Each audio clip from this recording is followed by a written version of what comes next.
It just doesn't have the ground clearance. Yeah, it's a ground clearance problem. Where the tie rod ripped off, it was just like a slow, steady rut, and all of a sudden, like, the front wheel was folded in. The Desert versus XCOM, round 3.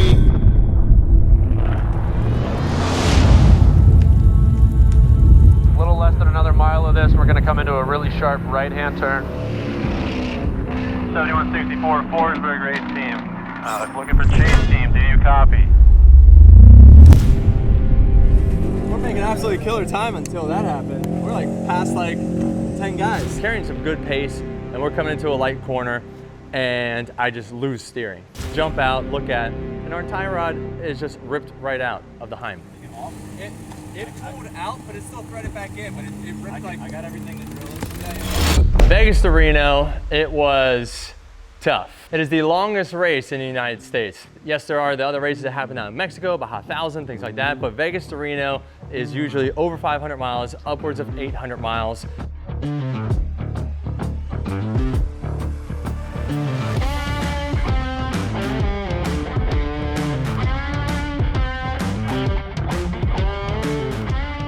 The Desert versus XCOM, round 3. Before we kicked off the race, we're hanging out in Las Vegas, getting the truck ready. Went through contingency, get the truck all tacked, everyone's into it, checking it out. It's the coolest Frontier ever, maybe. From there, we had a couple little things to button up. Of course, our buddy Ernie, who works with Neff Vodka, who also works with Yamava Casinos. They call it the Palms, give us the parking lot to prep the truck. On top of that, we got to do a sick photo shoot with the race truck and the Titan out in the lobby. They cleared out the valet for us and put those two trucks under the lights. So we had the street chase, long travel, pre-runner Titan, and then we had our race Nissan Frontier. Super, super sick. Thank you so much to those guys for letting us kind of take over the valet for about an hour and get some really cool shots under the lights with the trucks before they got all scratched up. But hey, it's part of racing. That's all we're doing, just a little bit of left, a little bit of right. A little left, a little right. A little left. Guess what? We got a little left coming up. Tightens a little bit. And guess what's after that? A little right. A little right. You guessed it. You know, some would say it's pretty smooth. They do a lot of fire roads because it is such a long distance, so you get a lot of high-speed activity. However, when you're in a Class 7 and they start you at the back after the trophy trucks with their 42-inch tires, we're just dragging ass the whole time. We get there, truck's prepped, truck's ready, better than ever, and we go to start the race. It's myself, Jackson co-driving, and we have James in the back seat, jump seat, for the extra hands in case we need anything. We're like 10th truck from the end because the Class 7s usually run towards the back of the field. We get going, we're carrying a good pace, truck's feeling good, temps are going well. How you doing back there, James? Good. Pretty comfy, huh? Oh yeah. We're just going through these like slight washes, carrying about 50, 60 mile an hour pace, trying to be really gentle with the truck, right? We just want to make sure we get to the finish. That was the most important thing for us because you can't win if you can't finish. Not even 50 miles in. We got two big ruts, so the middle of the course is pretty high. And since we only have 35-inch tires, we're just dragging that rear diff through everything, right? So getting a lot of scraping, a lot of bottoming out, but that's what you gotta deal with. You got a low clearance truck running after all the high clearance trucks. So they basically like dig you out 2 pass. Not really much you can do.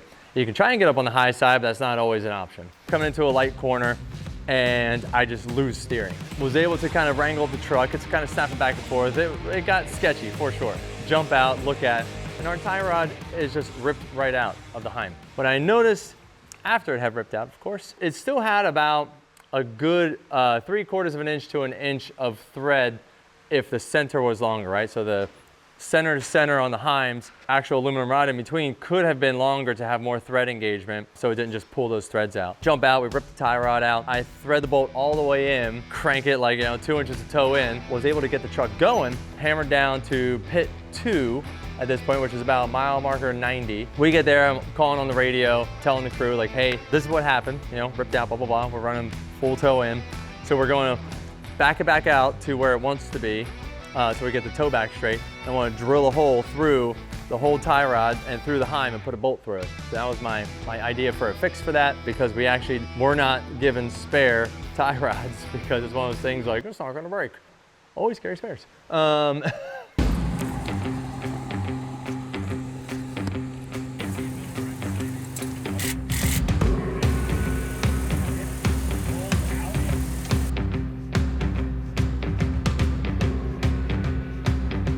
So we get that fixed, But when we're fixing that, Jackson notices that the rear diff is leaking, right? So we had a skid plate on there, skid plate gets ripped off. It actually caused more damage than if it wasn't there, because when it broke and ripped off, it broke the bolts on the backside, the differential cover that you see on the back of every pickup truck.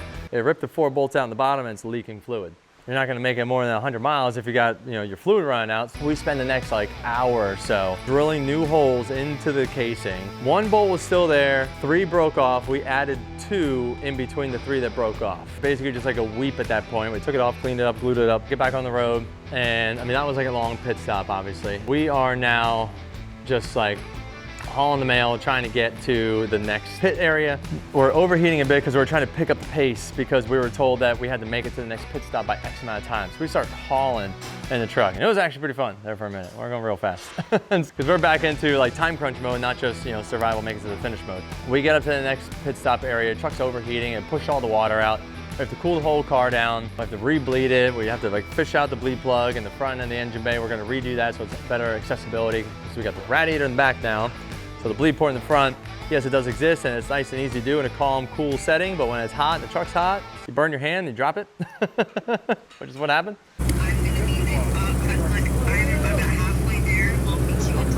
Okay, copy that. We'll see you there. I get a hold of the organization. I'm like, hey, we're at this marker at this time. Are we still able to rejoin the race? And they said yes. Alex, suit up right now. Switch drivers at that point. We throw Alex into the car with Devin co-driving, and Jackson jumps into the jump seat to stay with the truck. It's now nighttime. All right, we are back to race day, maybe 100 here. Big old sign. We got all the lights on the truck, and they're making good pace. We're watching them, and we're jumping from pit to pit, working with them, making sure the truck's kind of staying together. We meet them up at the next pit stop, gas up the truck, check the diff, looking okay, top it off with some fluid, send them back out. Hustle up for the next pit stop. We hear from them oh, it's making some gnarly noises, right? And so they pull in, and the rear end is just pissed, absolutely pissed.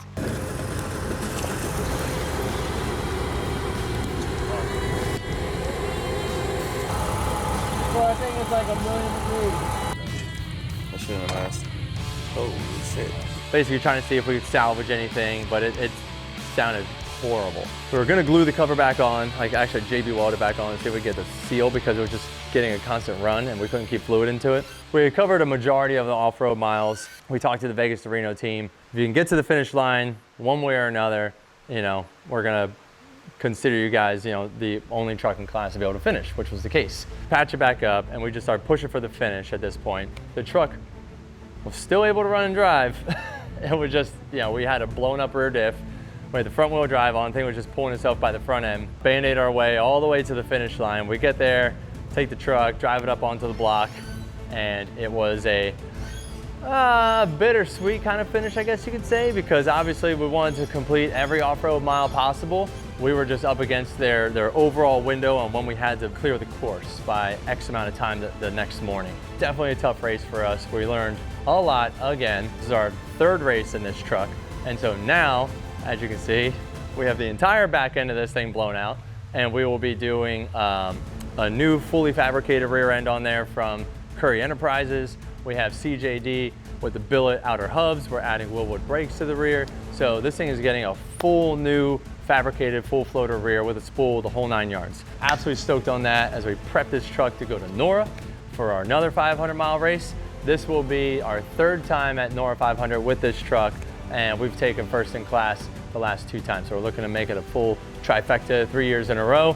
And we're also doing a couple other small upgrades, trying to add some cooling to it, because once we started to push the truck with some power and some higher pace, we're getting a little bit of overheating. We don't have a lot of airflow to that rad. It's just up in a nice safe place, but because we've run all of our glass, there's no air actually getting into it. The fans are doing all the work. So we're gonna put on some bigger fans. We're adding an external water pump, which should help with the flow on the rear mount radiator type setup. 2 cooling upgrades. I don't think we need to add any ducting. I think just the pump and the bigger fans are gonna be enough to keep the temps down. These trucks like to run hot already. They run 220 degrees on the street. So you can push them a little bit higher. but like 250 is kind of like the highest you'd ever want to put it. It's a new rear end. We're gonna try and re-gear it as well. We're working on the front end gearing so that we can pick a higher gear for the rear as we put that into it. 339, I think, in the back. No, 331, and we're looking to take it up to like a 456. No, it's a 369 in the back. Yeah, I forget.